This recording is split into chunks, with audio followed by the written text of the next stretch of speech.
우리는 살면서 무엇이 사실이냐 이걸 따집니다. 우리의 삶의 기준은 이게 사실이냐 거짓이냐 하는 것입니다. 그런데 성경을 보니까 예수님은 그게 아닙니다. 예수님은 무언가를 강조하실 때 사실보다 진실을 강조하십니다. 성경을 보면 중요한 일을 말씀하실 때는 꼭 내가 진실로 너희에게 이르노니 진실이라는 말을 계속 사용하시는 겁니다. 사실로 팩트로 말하지 않고 트루스 진실로 내게 이른다, 이 말씀을 하시는 겁니다. 진실로를 말씀하시면 그 뒤에는 굉장히 마음에 새겨들을 많은 메시지가 있습니다. 진실로 너희에게 이르노니 한 알의 밀이 땅에 떨어져 죽지 아니하면 한 알 그대로 있고 죽으면 많은 열매를 맺느니라. 진실로 내게 이르노니 사람이 물과 성령으로 나지 아니하면 하나님의 나라에 들어갈 수 없느니라. 예수님은 길을 진실에서 찾고 계시는 겁니다. 어버이 주일 메시지를 준비하면서 제가 깨달은 게 있습니다. 어버이도 자녀를 양육할 때 진실에 집중하셨다는 겁니다. 제가 어렸을 때 생각하면 어머니의 이미지가 있습니다. 내가 아플 때 어머니도 아파하셨습니다. 나도 자녀를 키우는데 자녀가 아프면 나도 아프다는 것을 느끼게 됩니다. 아이가 아픈 것이지 내가 아픈 것은 아닙니다. 그런데 아픕니다. 이게 진실입니다. 어렸을 때 어머니가 생선을 먹으면 나에게 몸통을 주셨습니다. 그때 엄마도 몸을 드세요 이렇게 말하면 나는 머리가 맛있어야 이렇게 말씀하셨습니다. 그러면서 머리만 자꾸 드시는 겁니다. 그러면 어른은 정말 머리가 맛있는가? 이런 생각도 하면서 먹었던 적이 있는데요. 그것은 사실이 아니었습니다. 그러면 어머니는 나에게 거짓말을 했는가? 거짓말이 아닙니다. 그건 어머니의 진실입니다. 좋은 것을 아들에게 먹이고 싶은 어머니의 마음이 진실이라는 겁니다. 사람마다 진실이 다 다릅니다. 얼마 전에 제가 세월호 현장을 간 적이 있습니다. 세월호가 전시된 곳을 가니까 나도 모르게 눈물이 나왔습니다. 눈물을 감추려고 헛생각을 하면서 현장을 둘러보았습니다. 그런데 왜 나에게 눈물이 나오지? 사실은 수학여행을 가던 학생들이 세월호 배가 뒤집혀서 죽었다는 겁니다. 이게 팩트입니다. 하지만 이 팩트를 어떻게 느끼느냐에 따라서 감정이 또 달라지는 겁니다. 어떤 정치인은 이렇게도 말합니다. 세월호를 정치적으로 그만 우려먹으라. 이 생각을 가지고 있으면 그분은 그 감정을 느낄 것입니다. 저는 그 사진을 보면서 참 마음이 안 좋았던 게 있습니다. 진실을 밝혀달라고 음식을 끊고 단식하시는 한 아버지의 사진이 있는 겁니다. 그러면 그 아버지에게 있어서 잃어버린 자녀에 대한 그분이 느끼는 진실은 세상이 쉽게 판단할 수 있는 것과는 다릅니다. 그분은 단식하시면서 진실을 밝혀달라고 애타게 부르짖고 있었습니다. 제가 왜 그 사진을 보면서 저도 모르게 마음이 먹먹해졌는가? 저 학생 중에 나의 아이가 있다면 어떻을까? 이 마음이 드니까 제 마음의 감정의 진실이 달라지는 겁니다. 많은 학생들도 내가 저 배를 타고 수학여행을 갔다면 한 사실에서 다양한 진실이 경험됩니다. 우리는 보다 하나님의 진실을 만나야 합니다. 여기서 우리의 삶은, 신앙은 성장합니다. 누가복음 15장을 보면 이런 것에 대한 비유가 나옵니다. 잃은 양의 비유, 잃은 드라크마의 비유, 돌아온 탕자의 비유가 나옵니다. 이 이야기도 사실로 보면 재미가 없습니다. 진실의 관점에서 보면 많은 감동을 줍니다. 잃은 양의 비유는 99마리의 양을 두고 잃어버린 양 한 마리를 찾아갑니다. 그리고 그 양 한 마리를 찾았습니다. 또 드라크마의 비유도 10드라크마 중에 1드라크마를 잃고 그것을 찾았습니다. 집 나간 둘째 아들이 다시 아버지 품으로 돌아왔습니다. 이것까지는 좋은데 찾은 이후에 전부 다 잔치를 하게 됩니다. 저는 이 이야기를 사실로 이해하면 어리석어 보이기도 합니다. 양 한 마리를 찾았습니다. 양 한 마리를 찾고 이웃을 불러서 잔치를 한다고 하면 그게 합리적일까? 또 1드라크마를 찾았습니다. 찾고 이웃을 불러서 잔치를 합니다. 그게 합리적일까? 둘째 아들이 아버지 유산을 달라고 하고 나갔습니다. 생전의 유산을 달라고 하는 것은 불효입니다. 아버지는 집 나간 아들이 돌아오기를 간절히 기다립니다. 아들이 돌아오니까 살찐 송아지를 잡고 잔치를 합니다. 이 모든 사건을 보면은 손해보는 이야기 같습니다. 양을 어깨에 메고 와서 즐거워한다. 어깨에 멜 정도의 양이라고 하면 큰 양은 아닌 것 같습니다. 새끼 양인 것 같습니다. 그 양을 찾아서 이웃을 불러서 잔치를 한다고 하면 양 한 마리 비용보다 더 많이 소비가 되는 겁니다. 1드라크마를 찾고 잔치를 하니까 2드라크마가 소비될 수 있는 겁니다. 집 나간 아들을 기다리는 아버지의 이야기도 문맥상 논리적이지는 않습니다. 팩트로 본다고 하면 모순투성입니다. 아들을 잃은 것이 아니라 그가 성인이 되고 집을 나간 겁니다. 아버지는 집 나간 아들이 돌아왔다고 해야 합니다. 그런데 잃은 아들을 찾았다고 말합니다. 집을 나간 것은 아들의 책임인데 그 아들을 잃은 것은 아버지의 책임입니다. 굳이 아버지는 잃었다고 말합니다. 이게 아버지의 진실인 겁니다. 사실 관점에서 보면 이 이야기는 안 풀립니다. 진실 관점에서 보면 이 이야기는 정확합니다. 잃은 자녀를 찾길 원하시는 아버지의 마음이 진실이라는 겁니다. 집 나간 아들이 아버지 품으로 돌아오는데 이 이야기도 진실의 관점에서 이해하면 풍성해집니다. 아버지가 변한 것은 없습니다. 사실이 달라진 건 없다는 겁니다. 그런데 그가 돌아올 수 있었던 것도 아버지를 보는 진실이 달라졌기 때문입니다. 그 진실은 깨달음에서 시작됩니다. 그가 허랑방탕하고 모든 것을 소비한 다음에 깨닫습니다.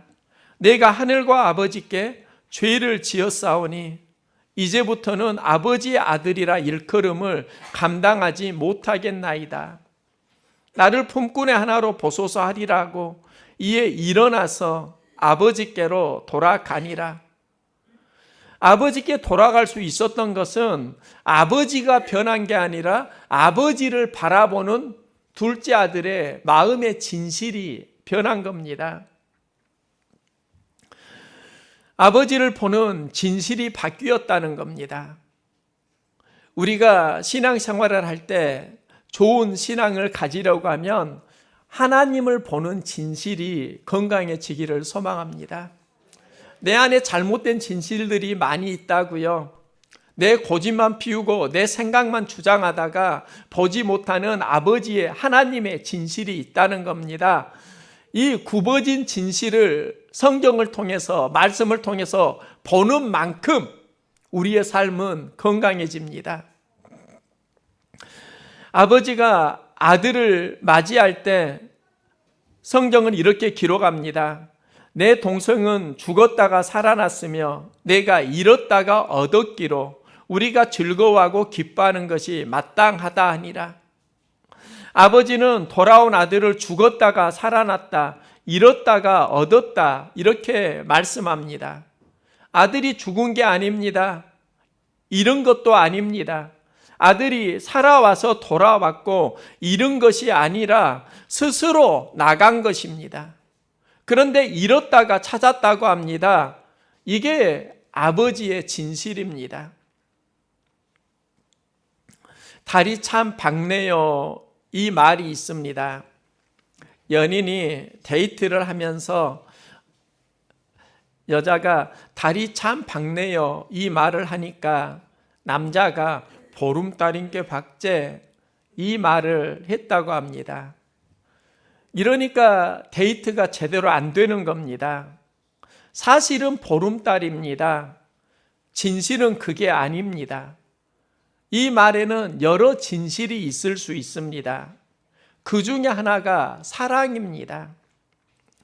나츠메 소세키는 메이지 시대 영어 교사로 근무했습니다.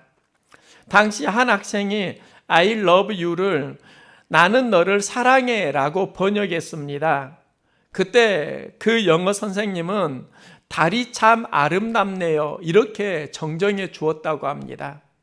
달이 참 밝네요 이 말에는 사랑의 진실도 있다는 겁니다. 달이 참 밝네요 라고 하면 보름달인 게 밝지 이건 사실입니다. 그런데 이렇게 말하면 어떨까요? 당신이 더 밝아. 당신과 함께 있으니까 더 밝은 것 같아. 이게 진실이 아닐까요? 지혜는 사실이 아니라 진실을 보는 눈에서 밝아집니다. 솔로몬의 지혜는 그것을 정확하게 보여줍니다. 두 여인이 사흘 간격으로 아이를 낳았습니다. 여기서 한 아이가 죽게 되고 이때 두 여인은 산 아이가 내 아이라고 서로 주장합니다. 여기에서 판결이 안 나니까 이제 왕을 찾아와서 누가 진짜 어머니인지를 판결해 달라고 합니다. 지금은 유전자 검사를 하면 간단한 일입니다. 당시에는 그게 안 되었습니다. 누가 진짜 아이의 엄마인지를 구별해야 합니다. 두 여인이 주장하는 팩트는 이런 겁니다. 한 여인은 자식이 죽으니까 내 아이를 가져가고 죽은 자신의 아이를 갖다 놓았다, 바꿔치기를 했다. 이게 한 여인의 주장입니다. 또 한 여인은 그게 아니라 산 자가 내 아들이고 죽은 자가 저 여인의 아들이다. 자기 아이가 죽으니까 내 아이를 빼앗으려고 한다. 이렇게 서로 갈등이 일어나고 있는 겁니다. 이때 왕은 아이를 칼로 잘라서 두 여인에게 동일하게 나누어 주어라. 이렇게 명령합니다. 이게 솔로몬 왕의 판결입니다. 이때 한 여인이 말합니다. 그 산 아들의 어머니 되는 여자가 마음이 불붙는 것 같아서 왕께 아뢰어 청하건대 내 주여 산 아이를 그에게 주시고 아무쪼록 죽이지 마옵소서. 이 말은 거짓입니다. 이 아이는 내 아이가 아니라는 이야기입니다. 살아있는 아이를 저 여인에게 주고 살려달라고 말합니다. 그녀는 거짓말을 했습니다. 하지만 그것이 그녀의 진실이었습니다. 어머니의 진실인 것입니다. 솔로몬은 누가 진짜 어머니인지를 여기서 가려냅니다. 성경은 이 판결을 이렇게 기록합니다. 온 이스라엘이 왕이 심리하여 판결함을 듣고 왕을 두려워하였으니 이는 하나님의 지혜가 그의 속에 있어 판결함을 봄이더라. 하나님의 지혜가 그 속에 있어 판결함을 봄이더라. 하나님의 지혜가 무엇을 보았다는 겁니까? 진실을 보았다는 겁니다.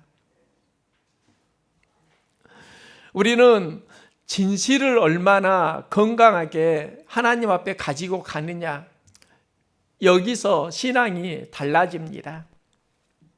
우리는 사실을 주장하면서 살지만 역사는 사실보다 내가 품고 있는 진실에서 달라진다는 겁니다. 내 삶의 크기도 달라진다는 겁니다. 서울여자대학교에서 사랑의 엽서 공모전이 있었습니다. 전민진 학생이 쓴 글이 대상을 받았습니다. 그 엽서 내용인데요. 제목이 어머니 죄송합니다. 내용은 이런 겁니다. 나에게 티끌 하나 주지 않는 거린들이 내게 손을 내밀 때면 불쌍하다고 생각했습니다. 그러나 나에게 전부를 준 어머니가 불쌍하다고 생각해 본 적은 없습니다. 나에게 밥 한 번 사준 친구들과 선배들은 고마웠습니다. 답례하고 싶어서 불러냅니다. 그러나 날 위해 밥을 짓고 밤 늦게까지 기다리는 어머니께 감사하다고 생각해 본 적은 없습니다. 제대로 존재하지도 않는 드라마 속 배우들 가정사에 그들을 대신해 눈물을 흘렸습니다.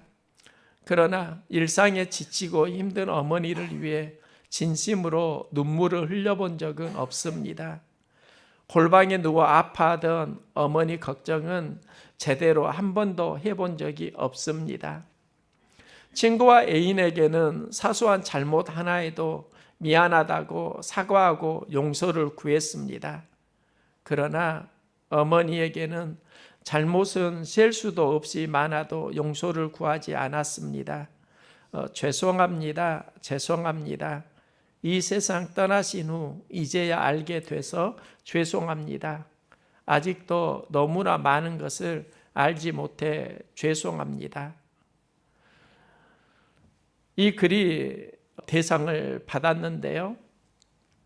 어머니의 삶이 아름다운 이유는 어머니만의 진실이 있기 때문입니다. 다른 사람은 쉽게 가질 수 없는 진실입니다. 또 아버지가 아름다운 이유는 힘든 삶의 현장에서도 아버지만의 책임감과 진실이 있기 때문입니다. 우리는 어떻게 살아가게 되는가? 사실로 사는 게 아니라 내가 품고 있는 진실의 힘으로 살아가는 겁니다. 하룻밤을 자도 만리장성을 쌓는다, 이 속담이 있습니다. 보통은 하룻밤만으로 깊은 인연을 맺는다, 이런 의미로 생각하기도 하는데요. 그 내용을 보면 그러지 않습니다. 이 속담은 진시황 시절에 생겨났습니다. 진시황이 만리장성을 쌓기 위해 건강한 남성들을 착출합니다. 그들을 만리장성을 쌓는 그 공사장에 데리고 가서 완성이 되기 전에는 집에 돌려보내지를 않는 겁니다. 여기에 갓 결혼한 한 사내가 만리장성을 쌓는데 끌려갑니다. 이제 홀로 과부 신세가 되었습니다. 이때 한 남성이 그 새색시를 겁탈하려고 덤벼들었습니다. 새댁은 그 남성에게 자신이 만든 옷을 가지고 신랑에게 어떤 증표를 받아오면 당신과 살 수 있다고 언약을 합니다. 그 사내는 그녀와 하룻밤을 지내고 신랑에게 증표를 받아오기 위해서 만리장성을 쌓는 그 공사장에 갑니다. 감독관을 돈 몇 푼으로 꼬시고 그 남성을 만나게 해달라고 말합니다. 이때 감독관이 말합니다. 만리장성 규칙에는 한 사람이 나오면 반드시 그곳에 한 사람이 들어가야 한다. 그게 규칙이라는 겁니다. 그 사내는 그 남성에게 증표를 받기 위해서 자신의 공사장 안으로 들어가고 그 신랑을 불러냅니다. 밖으로 나온 신랑은 그 사내가 준 보따리를 보게 되고 그 옷 깊숙한 곳에 아내의 편지가 있는 것을 발견합니다. 편지 내용은 이런 겁니다. 나는 당신을 탈출시키려 몸을 더럽혔어. 탓하지 않겠다면 옷을 입고 도망 나오고 탓하려거든 공사판으로 돌아가시오. 이때 남편은 사실과 진실 중 하나를 선택해야 합니다. 내가 공사판에 와 있을 때 아내가 사내와 함께 잠을 잤다는 건 사실입니다. 여기에 집중하면 그는 공사판으로 돌아갑니다. 하지만 그 사내는 진실에 집중합니다. 아내가 나를 구하기 위해서 엄청난 수치를 당했구나. 지혜를 발휘했구나. 남편은 진실을 선택하고 집에 돌아갑니다. 그런데 만리장성 공사판에 들어간 사내는 나올 수가 없습니다. 그가 그곳에서 중얼거리는 말이 있습니다. 하룻밤을 자고 만리장성을 쌓는구나. 하룻밤을 자고 만리장성을 쌓는구나. 이렇게 한탄을 하고 있는 겁니다. 수신제가 지구평천하 이 말이 있습니다. 제가 어릴 때 아버지에게 들은 이야기입니다. 나라를 다스리려면 먼저 자신과 가정을 다스려야 한다는 말입니다. 이 말이 사실은 아니다 하는 생각도 듭니다. 가정을 다스리지 못하는 대통령 많이 있습니다. 여기서 한 가지 보게 되는 게 있습니다. 나라도 가정도 다스리기는 쉽지 않다는 겁니다. 가정의 달입니다. 어버이 주일입니다. 기도하는 마음이 있습니다. 사실만 보고 판단했다고 하면 진실을 보는 눈이 열리게 하옵소서. 진실이 좋아지면 인생은 건강해집니다. 사실이 좋아도 진실이 틀어지면 하나님 기뻐하지 않으십니다. 하나님을 사랑하는 마음이 진실이기를 소망합니다. 부모님을 존중하는 마음이 진실이어야 합니다. 우리가 드리는 예배가 진실이기를 소망합니다. 그래서 예수님께서는 예배하는 자에게 신령과 진정으로 예배하라.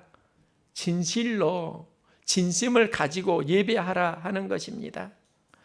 인생은 사실이 아니라 진실에서 통하고 진실에서 건강해집니다. 얼마 전에 있었던 이야기입니다. 상황은 이런 겁니다. 아내가 점심에 쇠고기를 먹자고 합니다. 쇠고기를 먹자고 하니까 그러자고 했습니다. 아내가 카드를 주면서 소고기 6만 원어치를 사오라고 합니다. 순간 나의 머리가 하얘지는 것을 경험했습니다. 한 끼 식사에 6만 원, 마음속에 불편한 감정이 솟아났습니다. 순간 나에게 먹는 것에 대한 소고기 트라우마가 있구나, 이걸 알게 되었습니다. 나는 6만 원이라는 말에 아내에게 이렇게 말했습니다. 나는 소고기 먹는 것이 불편하네. 거절할 권리 사용하네. 그러면서 방에 들어갔습니다. 다소 갈등이 일어난 사건이었습니다. 그런데 이 사건이 굉장히 저의 마음속에 많은 것을 경험하게 해 주었습니다. 사실은 아내가 나에게도 쇠고기를 사주겠다고 했다. 이게 사실입니다. 그런데 이 사실 속에서 내 안에 수많은 진실들이 나오는 겁니다. 저는 6만 원어치라는 그 말에 답답했습니다. 마음이 슬펐습니다. 한 끼에 6만 원이면 너무한 거 아니야? 그 돈이면 장에서 일주일 먹을 것을 살 수 있는데, 이런 생각들이 자동적으로 내 안에 일어나는 겁니다. 하지만 논박을 하기 시작했습니다. 아내는 정말 먹는 데만 돈을 쓰는 것일까? 아내가 소고기 먹고 싶을 때 나는 한 번이라도 사준 적이 있는가? 남편이 소고기 안 사주니까 아내가 직접 사 먹는데 남편은 왜 이렇게 투덜거리고 있는가? 이런 논박을 하면서 합리적인 사고를 유추해냅니다. 제가 가지고 있었던 상처는 내가 가지고 있는 마음의 진실에서 시작되는 겁니다. 합리적인 사고로 바꾸니까 아내가 먹는 데만 돈을 쓰는 것은 아니다. 실제로는 알뜰한 면이 매우 많이 있다. 그러면서 내 안의 진실을 바꾸어 봅니다. 아내에게 투자하는 것은 소비가 아니라 하나님 나라에 투자하는 것이다. 그리고 마음에 결단합니다. 아내가 좋아하는 소고기 내가 언제 사주어야겠다. 이렇게 내 안에 진실이 바뀌니까 답답하던 마음이 다운됩니다. 또 내 안의 슬픔도 다운됩니다. 우리가 사실에서 어떤 진실을 마음에 품느냐에 따라 삶은 달라집니다. 저는 그 소고기 사건 이후에 이제 아내가 소고기 사는 것에 대해서 불편하지는 않습니다.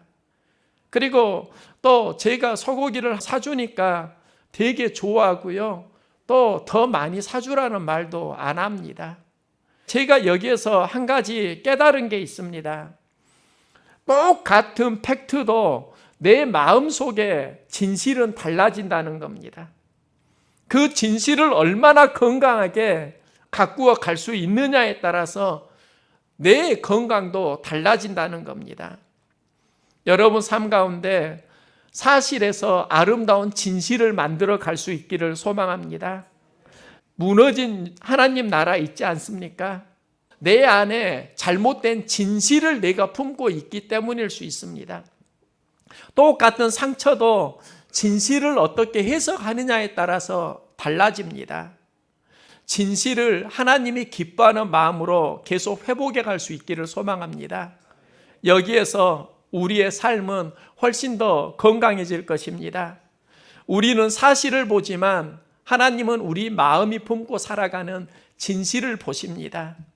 하나님 앞에 아름다운 진실을 함께 기도하면서 만들어갈 수 있기를 주의 이름으로 응원합니다.